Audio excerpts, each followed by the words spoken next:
Welcome to Elevate, a Women's Leadership Institute podcast where we showcase stories, celebrate successes, and shift culture. Hello and welcome to another episode of Elevate, a Women's Leadership Institute podcast. Today we have Liz Converse with us. She is the CEO of Utah Tech Leads. Thank you for being with us today. Thanks for having me. Yeah, so I'm so excited for this conversation. So many things. This plays to our cohort of the women that we train to be politicians, to be advocates. I met you at a training you did for delegates. Yep. And you taught me so many valuable things I'd never heard anyone else say. So I'm like, okay, we've got to get her on the podcast. That can be sometimes a problem, me teaching people that no one else says the things that I say. But yeah, absolutely. Those unsaid landscapes Yes. are much of the places that we play in what we do. So I appreciated it. Yeah. So I would love you to tell the audience a little bit about who you are and maybe something personal. Okay. And then explain to us what Utah Tech Leads does, and then we'll jump into conversation. Absolutely. So I have worked in state and local politics for the past about 20 years. I'm older than I look. I always tell people that. I know I'm a tiny person. I'm not a child, I promise. But I've been integrated into the political community in Oklahoma, Arkansas, and here in Utah. And I've loved every minute of it. There's something that is very both indulgent and valiant about fighting the good fight kind of a feeling. And I think that that's something that we need more women doing, honestly. It is one of those aspects of myself that I appreciate. Obviously, we all have detractors, but yeah, so I've been doing it for quite some time. And I started representing tech actually at the Utah Technology Council in 2017. So I jumped ship from going full state employee working on public policy issues to representing the tech industry as a whole. I then worked at Silicon Slopes for a couple of years, and then we spun out Utah Tech Leads, Sunny Washington, and I spun out of Silicon Slopes. And it's purely out of primacy. There is an absolute need for the tech community to have a voice on the Hill. Yeah. Is that something that they came to you to pitch, or you were like, hey, you need a voice on the Hill? What was the... I think it was a meeting in the middle. I'll put it that way. I'm pretty sure it was a meeting in the middle. There are a lot of individuals within the community who are more largely known, I would say, and a lot of individuals who aren't as well known. And all of them saw the need about at the same time to kind of wake up the sleeping giant, as it were, and make sure that there is someone who is there to work for them and work for the community. Okay, thank you. And then something personal about yourself. Maybe favorite book, favorite movies, like a talent you have. I had some trauma happen over the past week. My son, who is now 14, referenced the 1900s in respect to like 94 to 96. And I died inside. It was a moment for me that I did not recover from. It was a reckoning. Yeah. It's one of those moments that will be burned in your brain forever of like, oh, no, I am old. So, definitely. It's tricky growing old. Yeah. Okay. The 1900s. The 1900s. Yeah. Oh, so Liz, how have you navigated politics? So what advice would you have? Like, I love what you just said. You said it was indulgent and valiant. Yeah. What a great pairing of words. Yeah. I would say that my history in politics, I'm a little bit of a bull in a china shop. Okay. I ruffle a lot of feathers, which can be good, can be bad. Yeah. I think through my experience, the one piece of advice that I could give to any woman who's looking to get involved in any capacity would be to not stay quiet. It is not your place to be quiet. It is your place to speak up and speak out and speak for what you believe in. It doesn't mean you're always right. It doesn't mean you will always win, but it does mean that you will have an opportunity to learn and to grow and to do something good for the world. Okay, so I have to admit the part of me shriveled inside when you said that, because sometimes there are ramifications if a woman speaks up. There are absolutely ramifications. So let's follow that question up with, you said you were a bull in a china shop. How do you negotiate and manage after you've said whatever truth? And I love that you said it, you might not always be right, but it's important to speak up. How do you manage the negative ripple effects that might come from speaking up?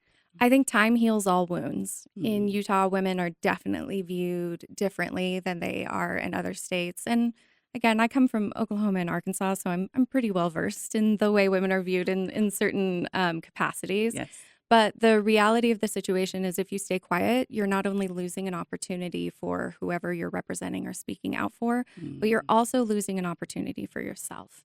And time heals all wounds. Like it's just a matter of time before people look at you differently and see your staying power. And I think that's one mm, thing that we don't talk about enough is staying power. yeah. A lot of times the most influential people are the people that show up. And if you're consistently showing up, even if you ruffle a couple feathers, you're still the one who's there and you're the one who's willing to pitch in and help and do what needs to be done. That is such practical, great advice. I remember when I started going up on the Hill to just to state my opinion, my voice on some things that were really unconscionable to me that were happening. And someone told me both that you have to show up. Mm-hmm. Politics is a long game, Yep. so plan on showing up often. Yep. And the other one is if you're not up there representing what you want, there is someone else up there representing the opposite of what you want. Absolutely. So that really is, it was really motivating for me, right? Because I was like, well, someone else will take care of it. Why isn't my thing? I'm doing other things. But those are really good pieces of information. Yeah. I think one of the best things that women can ask themselves is if not me, then who? Mm. And if there's an answer to that question, if there is another who, it is your responsibility to seek them out and to Mm. make sure that they know that it's on them because there's so many people in our world who aren't aware that they have special talents or aren't aware Right. that they have gifts that they can give to the world to make things better. Yeah. Okay, so let's talk about that for a minute because several of our women who would run for office are like, I'm not going to run this cycle because I like who is representing me. They are representing the things I care about. But to your point, both telling them thank you Mm-hmm. for doing that, supporting them, and also tapping other women on the shoulder to say, it might not be me right now, but I do see that talent in you. Yep. What does that look like? How can I support you? Absolutely. And I think it's important as well that if someone chooses not to run for office or chooses not to participate in specific ways that might make them honestly more of a public figure, which Yeah. I will admit is terrifying. It does give pause, right? So you want to know just because they're not running for office, what can they do then? Mm-hmm. Can they work closer with the person that they like on specific Yes. issues that they might be divergent on? Can they rally their neighborhood or get different groups around them to activate on specific issues that might be addressed by the person who's currently elected, but might not be addressed by the next person? There are different Right. ways to kind of fill those gaps.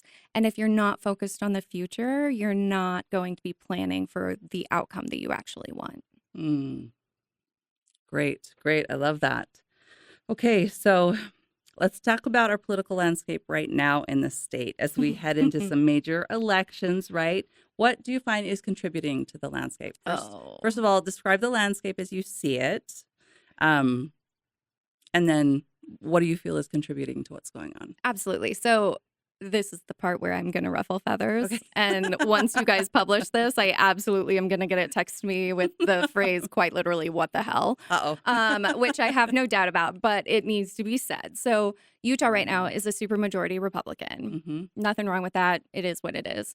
The reality of the situation, though, is we have projections over the next 10, 15, 20 years that that's going to change, that our state is going to become significantly more moderate. And we can see it happening in different locations that we previously never would have seen that happen with, Okay. right? So Provo went blue for the first time, which was really unnerving. And now Provo is cut up like a pie for its representation. Right. So that happens a lot in any supermajority state. It doesn't matter who holds the supermajority, but when you go through a supermajority who's losing power and a redistricting cycle, you can see things get carved up, and it can be really, really disheartening.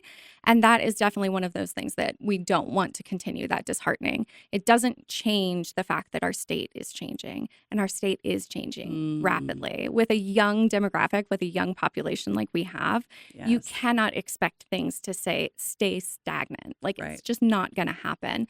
So we have a lot of like in migration, right? Different people who are moving in from different parts of the country, but we also have a lot of birth and a lot of exposure, worldwide exposure in ways that we didn't have before. 20 years ago, Mhm. every single person wasn't necessarily connected on the internet, and every Right. single person didn't have a smartphone. Right. And we can learn so much more these days than we ever have been able to before. And there are Right. going to be a lot more people who are taking up that banner to learn about specific issues and different things. And that's going to change the political landscape in Utah. And I think Mm. that reality is why we're seeing some of the social wars that we're seeing right now. It's people who are looking to message to people who are like-minded in a way that attracts attention and Hmm. gives them support, because they can feel the erosion happening and are trying to figure out not only how to retain power, but how to retain the type of state that they want to have. Yeah. And I don't think this is just a politics thing. I feel like this is a universal thing as far as growth, Yes, right? absolutely. Like there are things that we want to retain either in our lives, our state, our families, whatever it is, because we felt they were good Yep. and we wanted to keep them. But I love Natalie Gochner has often said, we're keepers of the flame, but we have to say, how do we keep that while moving forward? We can't stay where we are. So how do we embrace change in a good way? And I think anytime we try and hold on too tightly to anything, like you're saying, it just causes dissent among so many people. It absolutely does. And I think that that's a beautiful quote, the keepers of the flame. But we also have to make sure that that flame isn't burning anyone unintentionally. Yeah. And making sure that, like, we all get to keep that flame together. We all get to, at the Olympics, we all get to hold that one little thing one time to Yeah. make sure that everybody's involved in building something better. Yeah. And the gerrymandering that you talked about is a really big deal. Like one of the reasons I came to the training is because it was just right after that. And I'm like, how do I even find the information where I'm at? Because it's changed. And it's not always clear. And it's not always clear. Yeah. Yeah. Which is an interesting part of Utah being a mixed caucus convention state, Yes. is because all of us want to go to our caucus, but it's on the state parties to provide that information. And the vast majority of the time, they don't until way late in the game, which is why, especially women, like so many of us are like, I didn't realize it was 2 days from now and I That's have right. X, And we've Y, got to and Z plan it. already Yep. scheduled. So if I do this, then this has to fall through the cracks. And that's the kind of negotiation that so many of us go through. Yes. As a marketer and a communicator, that does drive me crazy, right? Because I'm like, who they need marketing arms, but I think sometimes they do it on purpose. Yes. Yep. Can I say that? I don't know. Yes. And I'm talking about, all parties involved. Just my belief is that the more people know and can get engaged, the better off we all are. I agree. Yeah. Yeah. Yeah. I'm not sure political parties agree, but I Yeah. agree with that. Well, and one thing you said too is, right, they're clubs, like they're not They are. regulated Hmm. and they can do whatever they want. They have every And right to. they have every right to, and we as the people have allowed that. Yep. So we really can't, we can't get mad about it, but we've also like bought into this system. Yes. So if we want to do something about different, then we should, Yep. like you said, show up, have Yep. a voice, all those kind of things. Yeah. Dinners at our house are very similar in that you get what you get and you don't throw a fit. Totally. Because if you yes. didn't make it and I made it, then you're going to eat whatever I made. Yeah. Versus, if you didn't like lobby against or for or run Right. for office, then you weren't politically engaged and you get what you get. It's like that Brene Brown quote about only the people who are in the fight get to criticize you or say anything. Yep. Right? Not the bystanders, but the people who are actually doing the work. Yes, absolutely. And I can tell you, as an avid college football fan, I can scream at my TV all I want and it doesn't change anything. And we do. Yes, absolutely. But it doesn't change anything on the Mm. actual field. And I never, ever expect it to either. That is a great analogy. Okay, I love it. So seriously, I could listen to you all day. Okay, so we talked about the landscape. For those who are just coming into the state, because part of what we've seen in our political development cohort is just teaching people the process Yes. and who the players are and what it even looks like to get prepared to run or engage. Like I've taught up at the Capitol. Part of what I used to do is teach people who come into the Capitol how to put their voice in a place that matters. Hmm. Like maybe what you really care about is in the rules committee, and it's never going to get out of the rules committee. Like Yes. who's on there? How do you say it? And it's not like going up to them and just yelling at them. Yeah. Like that is one way, and you can do that. but that's not really And you won't get the anything you most want. Yeah. effective way. Yeah. So, how do they kind of learn that process and engage? I think my first advice would be to watch all of Parks and Rec. It is exactly the strange personalities and Right. the weird town halls. Like a town hall is a great example of a caucus night Okay. of like which is most people's first entrance into Yes. Utah politics Yes. is attending their caucus night. It's terrifying and weird and you never know what's going to happen in it. But I mean honestly, I would say people should watch Parks and Rec, but I think they should build relationships. Mm-hmm. The legislative session, for instance, it's only Mm-hmm. 45 days long. Yeah. If those people are meeting you for the first time 2 weeks into a 7-week session, they Right. don't know who you are. They don't know if you're a constituent or not. They don't know if you're being paid to lobby. They don't know anything about you. Right. So even if you're not necessarily concerned in this moment about a specific issue, it's still on you to build those relationships with different legislators, different Mm-hmm. policymakers, your city council, your mayor. It doesn't matter who.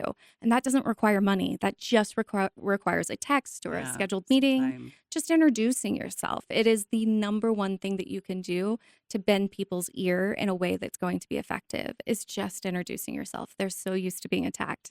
They are so used to being Mm. attacked. And regardless of political party, if you attack a legislator, you attack the legislature. You attack every single one of them. And they will defend each other Yes. until their dying breath. It does not matter.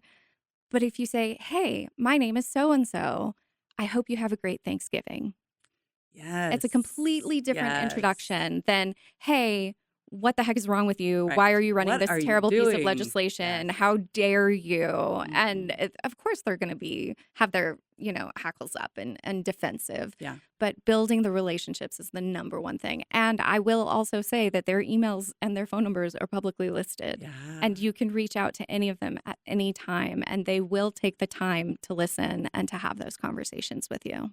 Yeah. It's been so interesting that as we teach women to engage, they do engage, and then they're like, "Oh my gosh, they called back. They emailed back. Now what do I do? I Yep. was expecting them not to engage with me." So that was also a really beautiful thing to watch too, is most of them are really quite responsive when you Yes. reach out to Yes, them. absolutely. The elected officials across the state, there's the overarching political shift that's happening away from the supermajority and not even away from the majority, guys, just to give you a heads up, away from the supermajority. Right. But when it comes down to the individual level, when you're talking person to person, Yeah. everybody wants to do good work. It's not that they want to hurt people. Sometimes, like with the keeping of the flame, they don't understand that they might be hurting someone. Right. And they just need someone to be like, hey, just so you know, this could be bad for this group, or this is going to be Hmm. great for this group. Right. Positive reinforcement always helps. There's lots and lots of different policies and laws that are going into effect across the state that are good, Yes. genuinely good for growth, good for the future, good for infrastructure, good for all of those things. And if you're able to reach out with a positive interaction, that can help even more. Yeah. It's so interesting because it really just comes back to like human dignity, Mm-hmm. right? They're not paid. Well, they're not paid enough. They're definitely not paid enough. And they work way harder than the 45 days, right? They're, at least for us, they're always showing up. They're giving up their time. They're meeting with people. Yeah, we call it a part-time legislature, but it's a full-time job. Yeah, for sure. So I love how you said a thank you or have a great weekend or appreciate the job you're doing. Just building that relationship is a no-brainer, but also it is the best thing that you can do. Absolutely. And adulthood is hard. Making new friends is hard.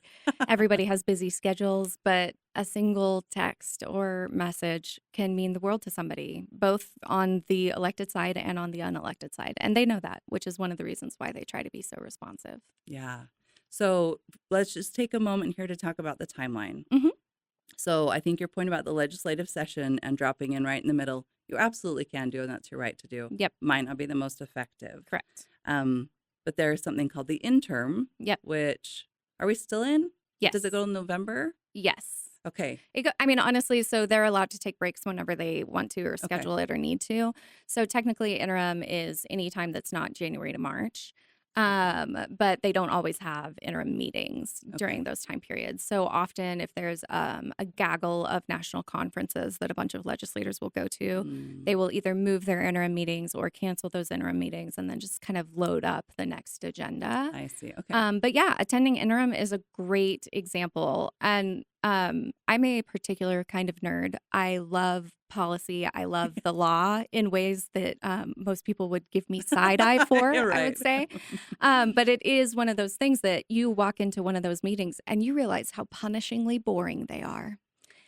And you can no Most of longer them, absolutely. exactly. Yes. And you can no longer give an elected official crap for potentially like texting a constituent or reading through their email because you are also desperate for anything else to do to Yes. keep you awake so that you're not so disrespectful that you're falling asleep. I have seen many different times legislators who are just trying to get through their committee meeting. And it's so important for other people to understand what that's like. And at Yeah. Utah Tech Leads during the legislative session, we actually do a job shadowing program. So we do 2 different shifts. So you Okay. can sign up for a 2-hour shift and we assign you a legislator and you get to go live the life of a legislator for 2 hours. And it is I think you should say that again. Like everybody listening to this should take this opportunity. absolutely. And it's free and open to the public. So anyone Wow. can do it. How do they sign up, Liz? You just go to our website, utah.techleads.com, and you get to spend 2 hours with a legislator. And that 2-hour period, the vast majority of the time, people coming back or who we get feedback from is, I learned so much about Yeah. what their work actually entails because somebody might be handling 20 pieces of legislation, working with 60 different interest groups, Yeah. and they're stuck in a committee meeting that isn't any of the things that they're interested in, Right. but still is vital and important work. Like you need to vote on the DHHS Yes. budget, even if you're not necessarily specializing in that. It Right. needs to be that balanced.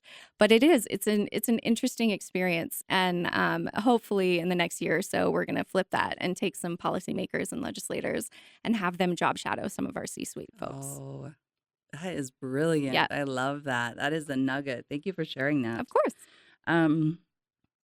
So we talked a little bit about this, but where do you feel the most significant political shifts are currently, and how do you think that'll impact the upcoming legislation that might be passed or might be being talked about? I will preface this by saying I hate national politics with a burning, fiery Always, passion. or just recently? Always. Okay. It's always. I grew up in Oklahoma City. I was there for the Oklahoma City bombing. The Clintons showed up. There was a lot of really positive buzz around national politics growing up, which of course 6 months later was immediately dashed by the whole Monica Lewinsky scandal. And that was when I kind of just like threw my hands up and was like, screw it. These people are all Yeah. awful. However, that being said, national politics has such a huge impact on state and local politics and Yeah. policies that elections matter more than people realize they do. Both national and local? Yes, Okay. both. If you vote for president and you don't vote to retain a judge, I hope you know I will haunt you. Like that, I'm just going to say it. I'm coming for you. We all have vote by mail at this point. We have that as an option to us. You can get your ballot. You can take the time to research who these people are. So wait, let's clarify. Because voting for president is the easiest Yes, it thing. is. Absolutely. And you're saying continue the process and All the way down. all the way Through down. the amendments, through everything, through the ballot initiatives, every single bubble should be filled in somewhere. And by not filling in that bubble, you're recusing yourself, right? Yes. You're Yep. saying, oh, no, I'm not going to participate. Yep. But by saying you're not going to participate, that also means you're not going to participate in democracy. And therefore, you get what you get. Yes. And you don't throw a fit. Like it all you comes place back to yourself in the that. stands like you're out of the fight. Yeah. Exactly. And I think so once we see how the upcoming election lands, Okay. whatever that may be, and like Utah's red, it's going to go red. There's no question there. But it does mean that there might be policy changes or Right. shifts that we see in the numbers of how red Utah goes. And that is a really good indicator to current elected officials on how people are feeling about specific issues. Mm. For example, Utah Yes. is incredibly supportive of Ukraine in the war against Russia. Okay. Incredibly supportive. That doesn't make any sense in the political atmosphere that we live in on the national level. Most of our national folks are against sending support and money for Ukraine. And here in Utah, you have volunteers gathering up supplies, sending themselves, Mm, raising money, doing everything they can. And that's one of those things that you can see that shift happening, right? And we have a lot of majority legislators who are also incredibly supportive of Ukraine. A big part of that, I think, is the service that Utahns often provide outside yeah, of the that's what I was state and just outside of the thinking. country. They get very familiar with different areas of the world. I have a cousin who actually served in Russia and was removed, not during this most recent conflict, but one before. And she comes at it from an angle of, what are they doing? Like, what do they think they can accomplish by invading Mm, Ukraine? Like, even someone who served there is like, this is not okay. This is not normal. yeah. So it's interesting in the fact that our national politics definitely have a sway on our conversations, but more often than not, once the dust settles, they do not have a sway on the policies that we take. Interesting. Okay, so let's just break that down a little bit. If I heard you right, what you said is I get my neighborhood together because I'm like, oh, there's a war in Ukraine. There's there's casualties. I want to help. I get a bunch of stuff together and I send it in the name of service, Mm-hmm. which is great, but it's also attached to politics. And Absolutely. I perhaps might not understand the ramification Correct. of my actions because Yes. I am just looking at it through one lens. Yes. And in Mm, Utah, you're not judged as harshly for doing that kind of right. organizing. Yep. In other states, you would definitely be judged more It harshly. would look like a statement. Yes, it would look like a statement rather than, no, this is just what we do as a people, Right. which is the fact in Utah. This is just what What we we do do. as a people. Yeah. It's what we come from. It's what we want to be. We want Yeah. to be better people. We want to help other people. So that's one of the reasons why, like, the national dialogue, you hear a lot of fighting, you hear a lot of backbiting, a lot of contention, a lot Hmm. of really negative conversations are happening. I mean, we recently went back to advertisements, and Okay. it is wild how many political ads are on TV. And that was intentional because we haven't watched ads in such a long time. Right. And if we record it, we just skip straight through them. Right. But that isn't the same contention that people feel when they're interacting with elected officials here. And I think that it's really, really important for people to understand that national politics is big and flashy and fun and stupid. And sometimes you just need to get in a Twitter fight, Todd Weiler. But sometimes you really need to take yourself out of that, Mm, because those aren't the people who are fixing your potholes. Those aren't the people who that's are right. deciding what teachers to hire. Yep. They're not the people who are making those kinds of day-to-day decisions that impact your life. And every single thing that you do is political. It might not be party Yeah. oriented. People will fight back against that, but I believe that. It is. Hmm. You can't have the food that you eat or the food that's in your fridge without regulations. You can't drive roads without taxes. Like, it's Yeah. all of these different things that tie in that people don't always understand and aren't always willing to admit, especially in an environment that is so negative right now. I like that you called that out because I think that that is true.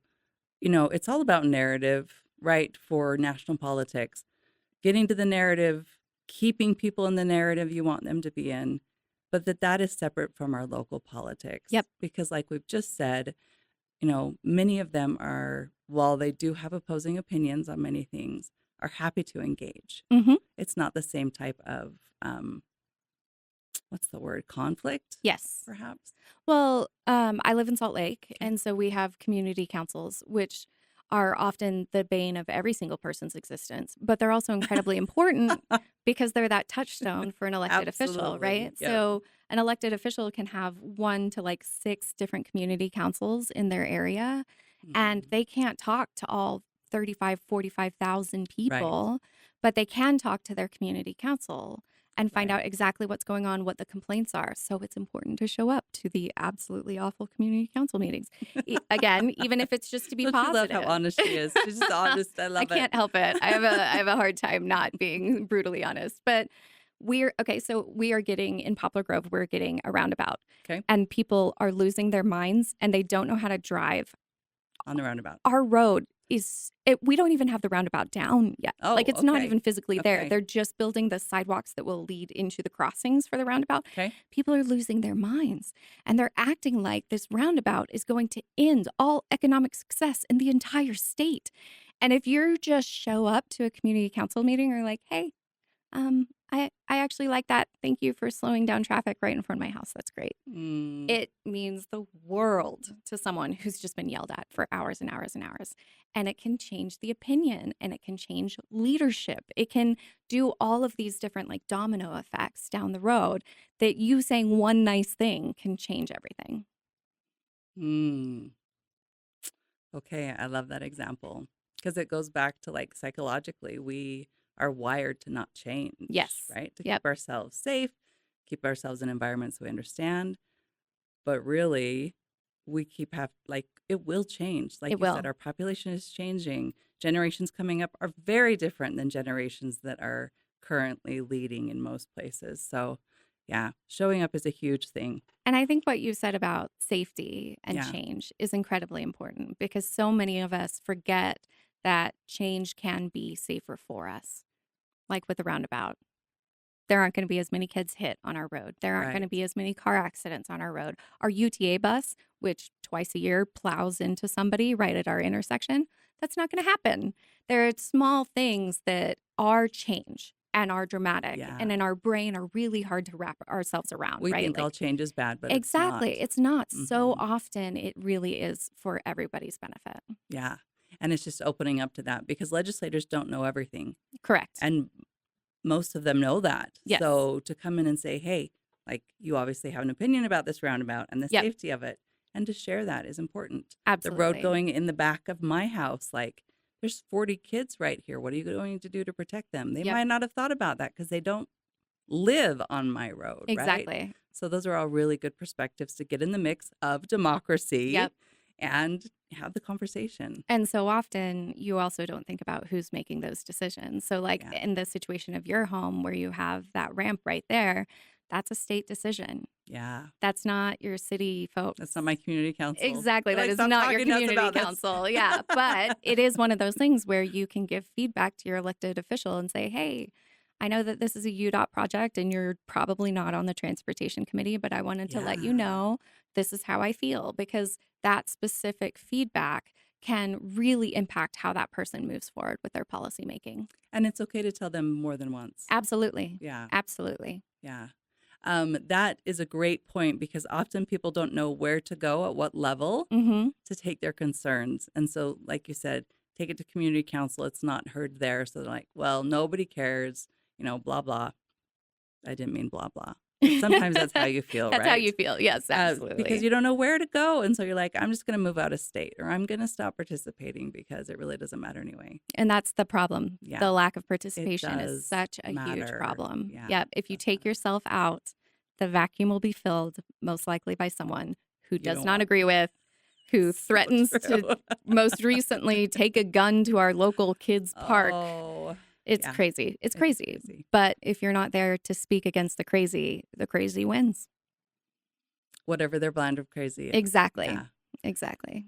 Okay, so we've talked a lot about individuals. I want to pivot because also part of our work at the Women's Leadership Institute is companies. Yep. And helping companies engage. One of the parts of our elevator challenge is helping women run for office. I have seen companies come up and lobby for things Mhm. and have employees come up. How do companies get involved in politics? Should they get involved in politics? What does that look like? I will say this unequivocally. Companies absolutely should be involved in politics. Okay. We cannot have an economy without the backbone of our companies, right? Like, Yeah. and without an economy, there's no taxation. Without taxation, like that's where you see the trickle down in the opposite way. There's Okay. no roads, there's no schools, there's no emergency services, there's no nothing, right? So companies absolutely should be involved politically. The vast majority of the time, they don't always know how. Yes. Especially if they're smaller. So if you have less than 100 employees, so often they just feel stuck. They don't know who to Mhm. talk to. They don't know who to reach out to, which is why, honestly, chambers of commerce exist. And so Utah Tech Mhm. Leads, we are a 501c6 Chamber of Commerce trade association. Okay. That's a whole lot of words that people don't understand. But the vast majority of the time, if you just reach out to your chamber, even without joining, they are there to offer you support. And they Mhm. can tell you, oh, this specific issue that you're upset about is being handled at this level, and you Yeah. should contact this person. And it is such a vital resource. It is the yellow pages of policies and decisions. Mhm. Because realistically, in 2016, when Trump came into office, Mhm. he enacted some tariffs that we still have today. Those tariffs were incredibly detrimental to a very specific subsection of manufacturers. Okay. So, what we were able to do is take that feedback and then take that feedback to the federal government and get some of these Mm. different issues and specific tools exempted from the current tariffs, and they are Mhm. still exempted today. And that is the functionality. Like, people aren't there to hurt you. They're there to do what they think is the best for the Right. broadest amount of With the people. information they have. And if they find out it's hurting you, there's ways to fix that as well. Mm. And that can be from the individual, that can be from a corporate level. It does not matter. They are there to help. And the only way to help is for all of us to succeed on the individual and the company level. A lot of times, your larger companies will ask around and end up hiring a lobbyist. Yeah, have a formalized. Exactly. I'm a registered lobbyist. I do lobby on behalf of the community as a whole, as well as some other specific companies, but it doesn't change that I'm there to help. Mhm. And there is an entire lobbyist list. If you're ever curious, it's Mm. lobbyist.utah.gov. And you can look people up and they have their phone numbers. Are so this shows my ignorance, but are lobbyists contractors? They can Like, be. if an issue comes back, like this past legislative session, there were a couple companies that had never participated in the legislative process, but there are a few things that they're like, I have to say something, I have to do something. Are there contract lobbyists that they could be connected with to Yes. say, okay, Yes. is that Yes. the list that you were referring Yeah, to? you can look at that list, see who they represent. Okay.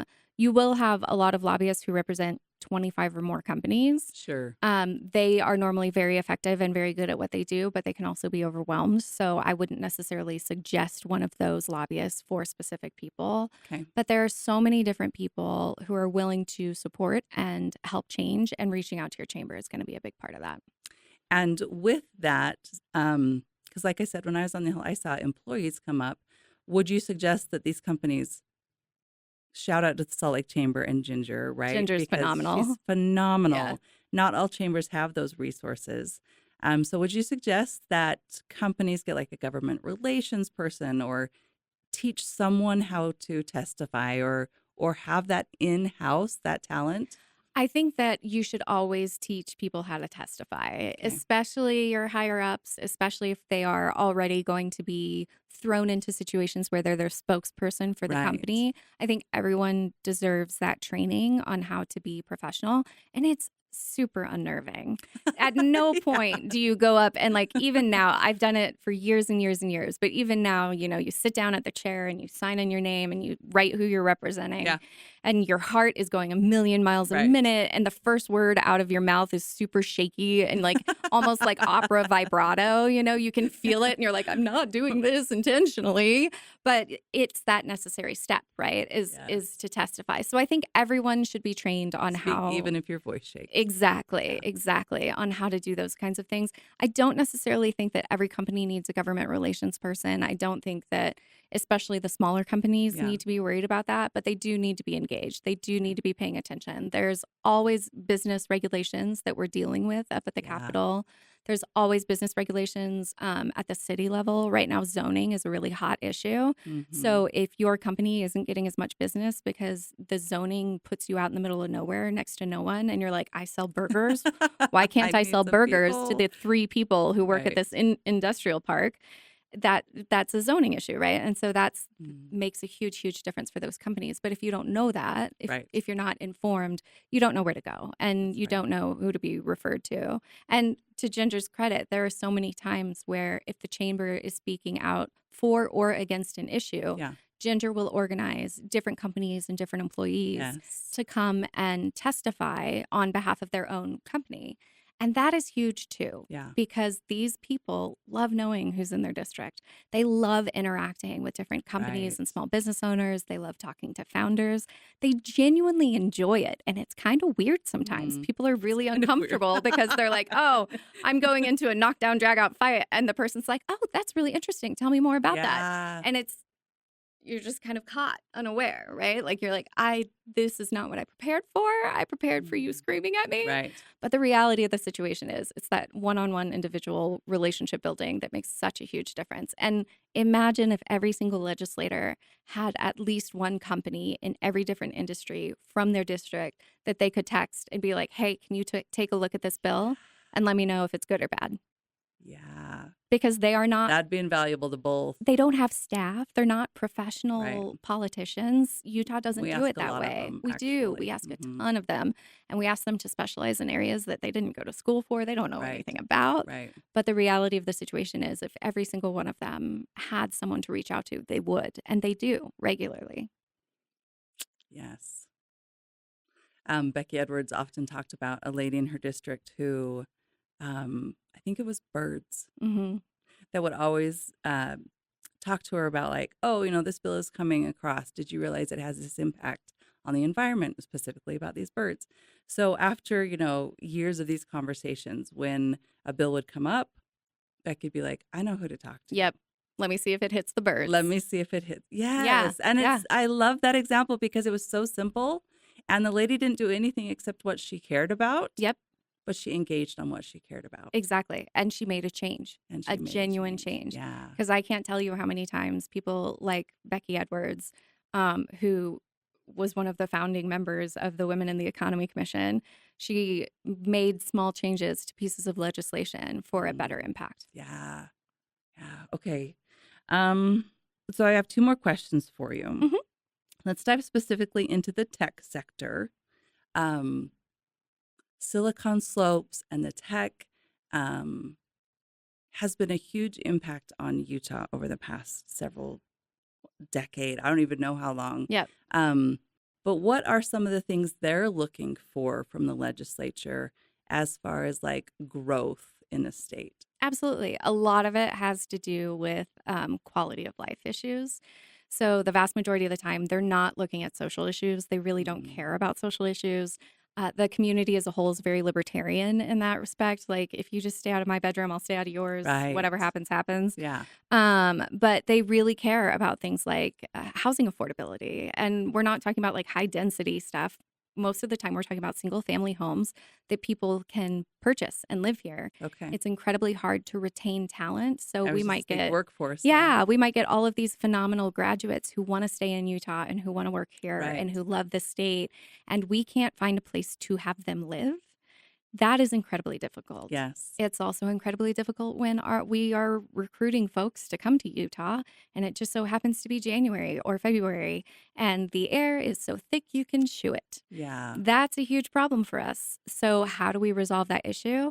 It's not necessarily by taking cars off of the highway, but it is by getting more people into mass transit. Mm-hmm. So our companies care about transit access, and you have to kind of connect the Right. dots, Yeah. right? So housing affordability, transit access, environmental issues. Yes. And they all have to work together, all those Always. entities. Yes, they do. They absolutely do, because we're talking about building what Utah's going to look like for the next Yes. 50 years. Mhm. And they want Utah to be successful. And they know Right. that these are the pinch points they're experiencing.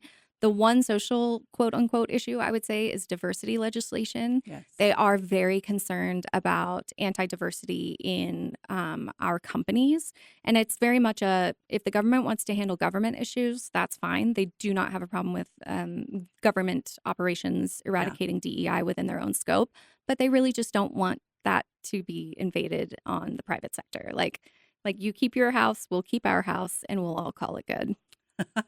Now, I just would ask you to clarify diversity, because so often in Yeah. this conversation, it means different things to different people. So just clarify that when you talk Well, about and I it. think that's one of the cool things about the word diversity. It's been vilified a lot lately, Yeah. but it doesn't necessarily mean you have hiring targets. Like we have to Right. have this many people of this kind of people on this specific board or in this specific C-suite. Right. It's not that. Diversity can mean socioeconomic diversity. It can mean diversity of thought. It can mean diversity of background.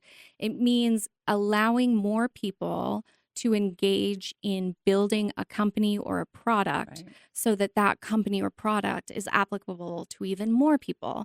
And that is just financial success, right? Yeah. Like the more people who want your thing, the more you're going to make from selling your Right. thing. And so the best way to build a thing that everybody wants is to have everybody's input. And it's Yes. really similar to the public policy, right? Like the more people who Yep. engage, the better policy we have. Absolutely. And that's how our corporate structures really see diversity. The more people engaged, the better off we all are. Okay. Awesome. Thank you. So we need to wrap up, but I would like to ask if there's anything we haven't talked about that you would like to share from your time in politics, from your perspective as a woman, from your time engaging in the tech industry. What would the last thing you want to say be according to that? Don't be afraid. There are Don't be people who've afraid. been there, who've done it, who've been there before you, who you can ask advice of. There are people who you can commiserate with. There's a specific group of women. If you're ever interested, feel free to reach out. My email is all over the internet. But don't be afraid, because no matter what your views are, no matter where you fall on the political spectrum, your voice is necessary. I love it. Thank you. I think that's a powerful piece to end on. Thank you for coming and sharing your voice, for showing up, for doing some work that I'm sure is hard and that you get a lot of flack for. But I, for one, have definitely benefited from what you've taught me, and what you've taught me, I have shared with others. Good. I'm who glad. also didn't know. So the ripple effects are in full effect. That's fantastic. And thanks for having me. I really appreciate it. Absolutely. Thanks, Liz.